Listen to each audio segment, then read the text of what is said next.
तो जो भगवान ने ये कह दिया गीता में कि भाई ना मेरा कोई प्रिय है ना मेरा कोई अप्रिय है, जो मुझे जिस रूप में स्वीकार करता है भजता है मैं उसको उसी प्रकार से मिलता हूँ। तो ऐसी स्थिति में तो भगवान से क्या उम्मीद करेंगे? भगवान तो निष्पक्ष है। भगवान तो कह रहा है कि भाई हम तो कुछ भी वैसे भी लिखा हुआ करता है, कुछ नहीं करता हूँ मैं, लेकिन दुनिया से पूरी सृष्टि में मैं सबसे करवाता हूँ। बताइए, इतना बड़ा संचालक, संसार का मालिक, और दुनिया को करवाता है। तो आप देखिए करवाने वाला कौन है? उसके पास 9 ग्रह हैं। उन 9 ग्रहों से लोग पूरी दुनिया को तहस नहस करके देने की हिम्मत रखता है, और इसीलिए पूरे ब्रह्मांड के अंदर उसका उसका एक एक बोलबाला, एक बोलबाला। इतने युग बदलते हैं। उन युगों में आज तो ये आज 2023 तारीख 2023 हो गया, बहुत बड़ी बात होगी। अरे 27 बार युग बदल चुका है, और ये 28वां युग चल रहा है कलयुग का, जिसके अंदर हम लोग 2023 मनाए जा रहे हैं। तो आप भगवान ने गीता ने ये भी कह दिया कि भाई भगवान अर्जुन ने पूछा तुम कौन? कहले मैं बढ़ा हुआ काल हूँ, मैं बढ़ा हुआ काल हूँ और मृत्यु के रूप में हूँ। इस वक्त महाभारत के में सबका विनाश करने के लिए आया हूँ। तो भाई उन्होंने कहते हो तो मैं उन सब चीज़ों को मैं यहाँ पर नहीं समेटना चाहता। मैं सिर्फ आपको इतना बताना चाहता हूँ कि हमारे सामने जो समय आ चुका है वो समय नए सिरे शुरू हो रहा है। अब नए सिरे से हो रहा, अपने जैसे ज़िंदगी को एक पाठ्यक्रम का रूप दे दीजिए। पाठ्यक्रम में रोज़ एक अध्याय पढ़ा जाना चाहिए, और उस अध्याय में चाहे एक पैराग्राफ पढ़ लीजिए, पूरे किताब का पूरी एक अध्याय पूरा पढ़ लीजिए। पढ़ने के बाद उसे क्या करना है? कंठस्थ करना है। तो जैसे कहावत में एक एक किसी चीज़ के चरित्र के निर्माण में, किसी चीज़ के निर्माण में एक बात बताई जाती है। जैसे हमने एक किताब पढ़ा था, आप लोगों ने भी शायद पढ़ा होगा, आचरण की सभ्यता। उसमें अध्यापक पूर्ण सिंह ने लिखी थी, इंटरमीडिएट चलती थी वो, सन 71-72 की बात बता रहा हूँ मैं। तो उसमें उसमें उन्होंने लिखा था कि भाई 8 प्रकार की पद्धतियाँ जिसके आधार पर व्यक्ति जो है वो अपने आप को निर्मित कर सकता है। तो हमें आज निर्माण की कला में ये ध्यान देना है कि जो नया साल शुरू हो रहा, सबसे पहले मनन चिंतन, सबसे पहले चिंतन, दूसरा मनन, तीसरा अध्ययन, चौथा अनुकरण, अनुसरण, कंठस्थ और हृदयंगम। इस तरह से करने के बाद तब कहीं जाकर के आप अपनी पद्धति पूरी पूरी हो पाते हैं।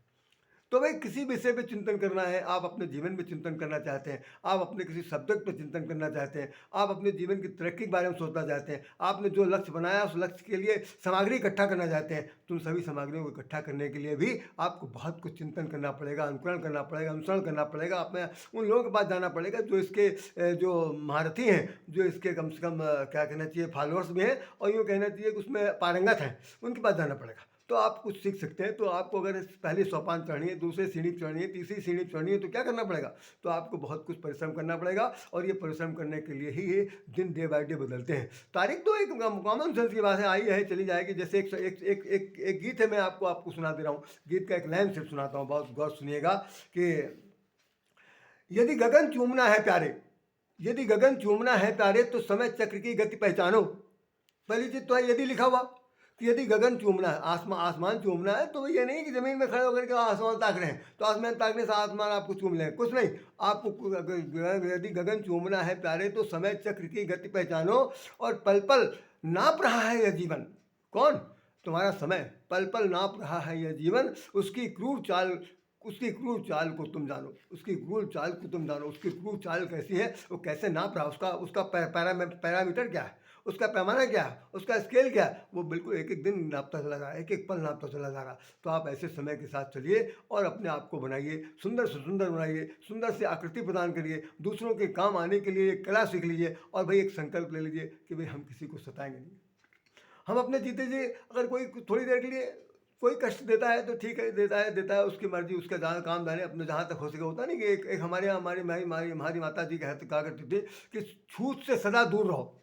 अगर कोई जैसे छूत की बीमारी होती नहीं, छुआछूत की बीमारी होती, उससे कोई चीज़ फैलती रहती है, तो भाई उससे सदा दूर रहो। तो अगर कोई व्यक्ति ऐसा है जिसकी चाल ढाल का बाल व्यवहार सब चीज़ से कोई तरह का दुर्व्यवस्था पैदा हो सकती है, तो अपने कुछ दूरी बना के रखो। और अगर कोई गंदी चीज़ पड़ी है तो बढ़ा के निकल जाओ। तो ऐसे करके चलना है। जीवन में अगर कांटे हैं तो कांटों से भी बाहर निकलना है, और कांट कटीला पथ है तो उस पर से पार होके जाना है। ये सब कुछ करना है। तो होता नहीं क्या, तो मैं इस पर संदेश दे रहा हूँ। संदेश को स्वीकार करने में सुन लीजिए कि अविराम बढ़ो मत कहो थके। मेरे प्यारे साथियों, मैं जो गीत का ये अंश बोल रहा हूँ, अविराम बढ़ो मत कहो थके, चाहे पथ को कोटि कंठ लगे, चाहे इस धरती पर करोड़ों करोड़ों पंथ पर कांटे ना हो, तो आगे हो तो कोई बात नहीं, चाहे पथ को कोटि कंठ गए। यदि यदि सूरज साथ में बनना है, यदि सूरज साथ में बनना है तो ऊर्ध्वाधर दृष्टि धरो जीवन में। ऊर्ध्वाधर मैंने ऊपर देखने की दृष्टि, ये नहीं नीचे ताक रहो और नीचे ताकते ताकते अपना सब सारा काम बेकार धर दो। आपको चौकस होकर देखना है, चार आंखों से भी देखना है, दो आंखों से भी देखना है, अपना काम भी निकालना है, दूसरों के काम में भी काम आना है, और अगर किसी काम नहीं निकाल सकते तो तटस्थ भी रहना है। समझ लीजिए, ये आज का जीवन का संदेश मैं आपको देना चाहता हूँ, और साथ साथ ये बताना चाहते हैं कि आपकी कर्तव्यपरायणता कितनी अच्छी है कितनी बुरी है, इसका आकलन भाई आपको करना है। आप अपने व्यक्तिगत जीवन के मालिक हैं, इसमें राधेश्याम जैसे कुछ नहीं जानते। हमें क्या पता भाई आप क्या, लेकिन आपको अपने होता है, हर व्यक्ति अपने जीवन का एक मास्टर है, मास्टरपीस है, उसको मालूम है कि मैं कितना अच्छा कितना बुरा हूँ। कहीं अलग से कोई वहाँ से पैमाना नहीं आया कि वो दूध का धोया हुआ है। तो मेहरबानी से आप उसको अच्छा करके करिए और चलिए।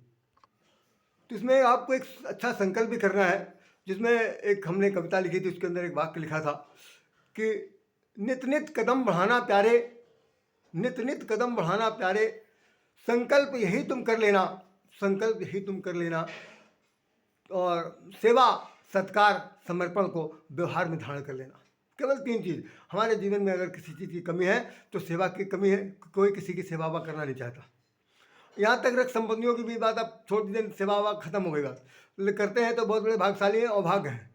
सेवा सत्कार तो कहना है क्या चाहिए कि आर्टिफिशियल है, औपचारिकता है, मिल गए तो नमस्कार, नहीं तो दुत्कार, यह हालत है। सेवा सत्कार, फिर समर्पण, समर्पण तो बहुत